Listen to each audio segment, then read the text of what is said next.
to do some deliberate things to help it continue. Within this short period of time, we've implemented community alternatives, which really do provide for a cultural environment for these young people to be engaged in. And we are hoping, you know, in fact, wanting to make certain that that does make a difference. I wanted to mention, too, that what we were able to discover as we looked at that phenomena where the percentage of juveniles, not just after JDAI, but at every point in the system, the outcome for juveniles of color seems to be more dramatically negative. At every point in the system, whether it be the arrest or the court decision or placement decision or those juveniles being engaged as adults in the criminal violations system. from probation. Right. Whatever those points might be, the results for juveniles of color seem to be more dramatically negative. And also, we were able to discover that it wasn't about the offense.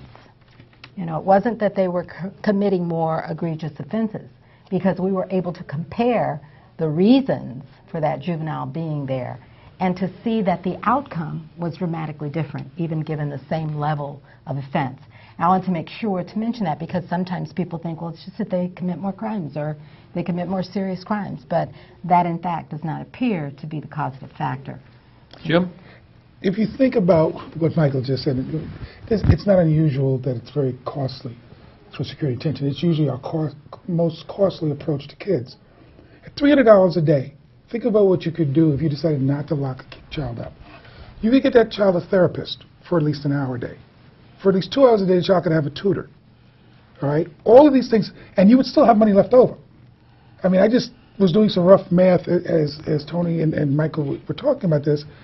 You know, I never found a math class I could pass, but roughly we're talking about somewhere between $107,000 a year per kid if you kept the child for a year. That kind of money, you could send a child to Harvard and come out with a better kid, and this is the way we choose to spend it. Just barely. I'm sorry, that's your alma mater. I'm sorry, just barely, okay. And then you look at what we spend in the adult correctional facility, and I think the last time I saw the numbers, we were spending about $35,000 to keep an adult in an institution like, probably not Oak Park Heights, but maybe our Stillwater or Rush City. So we're spending 3 times that amount in juvenile corrections, and we're not sending that child to a prison. We're keeping them in our local jails, which then becomes a taxpayer and county board issue funding. It becomes a resident issue because you're paying the taxes and you're saying my taxes keep going up. So this just isn't something that operates down in the Ramsey County judicial system for juveniles. It impacts all of us, and I think a number of you have touched on kind of my sore spot in the sense that I see these kids coming in, and it's not always just the kids of color, but it can be, that they're in 9th, 10th, 11th grade and they can't read. And we wonder why they have a felony mouth, because they get called on class to report on their homework. Well, they can't read it. Everyone in that class knows they can't read. And instead of admitting it, they're going to get mad. They're going to start cussing, using the F word, the felony mouth. They get sent down to see the assistant principal for supervision. And all the way down there, they're slamming on the lockers and picking a fight with anybody they can, and they're discharged from school. They're given a suspension. Which was their goal. Yep, and the worst thing you can do is kick a kid out of school. You know, theory-wise, it's counterintuitive. You'd say if they want to get out of school, you make them go to school more when they get kicked out, so that they learn to behave. One of our major stakeholders was the St. Paul school system. The superintendent who recently left us, Superintendent Karstarfin, but we also have representatives out of the suburbs. They recognize that. They recognize suspension rates. They recognize that they didn't have standards. They were just, you know, a kid would, lacrosse-wise, they'd be suspended for 3 days. So our stakeholders not only brought their expertise to us, they've taken what they hear at the table and the decisions that maybe they're making that they have no idea they're making them, but it's impacting the kids of color, and they're changing it. So we're having a two-way street between a lot of our stakeholders, which is carrying far beyond this. I happen to think it'll take 4 or 5 years minimum before the kids who were now graduating 5th grade, but now they can read, to get into our system to see the full effects of things that are happening in our schools, because it could take that long before they get to high school where we start seeing the major felonies coming in. Russell, any thoughts? Just that we have resources in our communities that are available and that are struggling that we should use and try to get to these kids before they get to this place where they need alternatives to detention. But it's wonderful that we do have this now in place.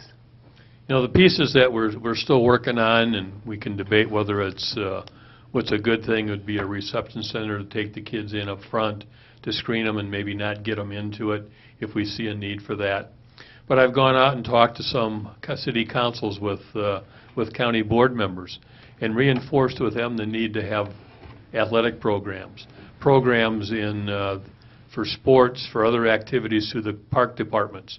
I've talked to outside groups, just saying, you know, we're all together. If you're keeping that kid busy, so when they come home from school or from play, they're so tired, they're not going to want to go out and break a curfew. They're not going to want to miss school the next day because they're going to get a good night's sleep, and we can take care of the other issues with the food. It's a poverty issue. There's no question about it. Kids in poverty levels are more likely to look for things to do because they don't have the wherewithal. Michael, are there some more charts that you brought along that you want to highlight and bring up? I mean, I think we can dominate the rest of this program with charts. Well, go ahead.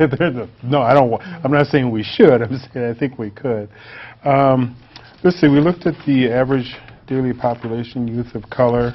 Kind of wanted to look at just may be of interest to the audience, the crime levels by percentage in our juvenile detention center.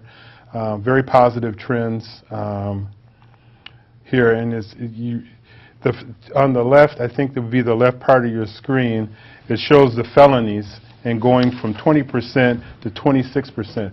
That is a good direction. You want a greater percentage of your youth who are in detention to be there for felonies. The 39% towards the middle right of the graph is for misdemeanors. These are nonviolent offenses. These are lower level offenses.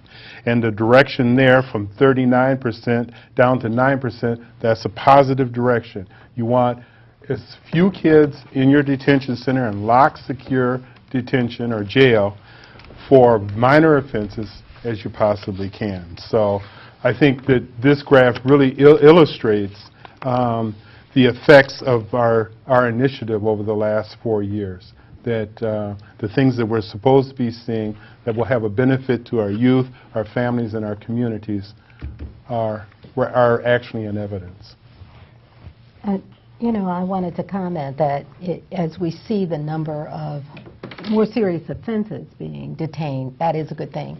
As Michael said, that in comparison to early on when we were looking at our data in Ramsey County and realizing that some of the juveniles there were there for, you know, non-serious offenses, one of which, for example, if a juvenile didn't show up for court, that was a offense.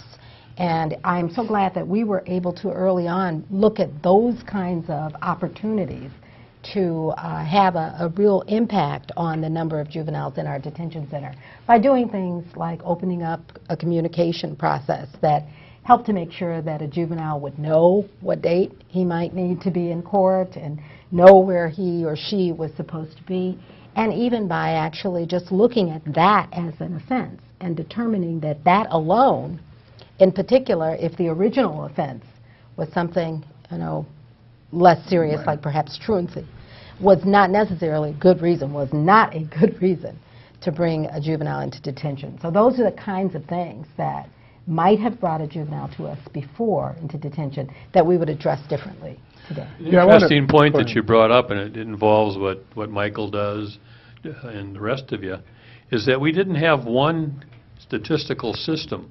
We had the court system,